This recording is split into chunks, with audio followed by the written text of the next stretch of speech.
Hey, Financial Futures family, I'm back today with another exciting video.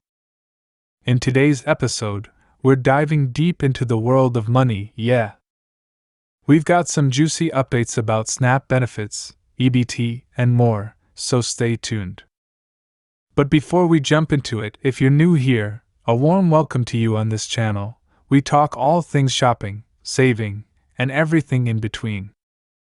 Join our internet family by hitting that big, red subscribe button down below, and while you're at it, throw in a like if you appreciate the content I bring to you. You know I've been away for a bit doing some G.I. Joe stuff at the range, but I'm back, and we're about to spill the tea on some exciting updates. Now, let's kick things off in the Big Apple, New York. They're making moves to increase the minimum SNAP benefit from $23 to $100. Can you believe it?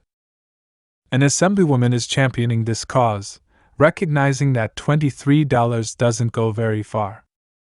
She's pushing for legislation to establish a state SNAP minimum benefit program to ensure households receive at least $100. With 1 in 4 adults in the state experiencing food insecurity, it's time for New York to step up. New Yorkers, let me know what you think about this in the comments. Next, we're jetting off to Guam and the Mariana Islands, where Congressman James Monde is bringing the heat with an update from the USDA. The Summer EBT program is getting a boost, and families are set to receive a whopping $177 per eligible child in 2024. Now, I'm appreciative of this, but what's up with other states not getting the same treatment? Hawaii and Alaska, where you at? Sound off in the comments, especially if you're feeling some type of way about it. Now, let's talk about Iowa, where the Linn County supervisors are taking matters into their own hands. They're asking the USDA to disperse federal summer EBT benefits after their governor rejected them. Kudos to them for standing up for their community and vulnerable populations, especially the kiddos. Heading down to Ohio, guess what? College students can now snag $200 in SNAP benefits. The USDA is making it easier for students to apply, and if your child is in college, don't miss out on this opportunity. That $200 can make a difference. Ohio University even has on-campus locations for students to buy groceries. What a time to be alive! And now, my Alabama peeps, rejoice! Seniors are now eligible for the 2024 Fresh Produce Benefits Card. A $50 benefit card to buy fresh fruits and vegetables from certified farmers markets and farm stands. Healthy eating, here we come!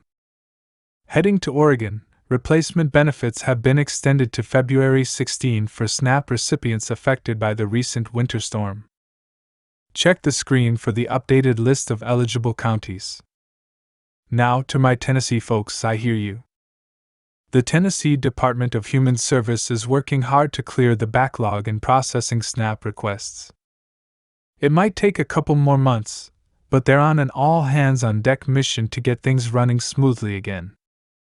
And a quick detour to Nebraska, where there's a bill in the works to ensure summer EBT participation based on food insecurity percentages. Will other states follow suit? We'll have to wait and see after this Thursday's hearing. That's a wrap for today's money-packed episode. Don't forget to let me know your thoughts in the comments.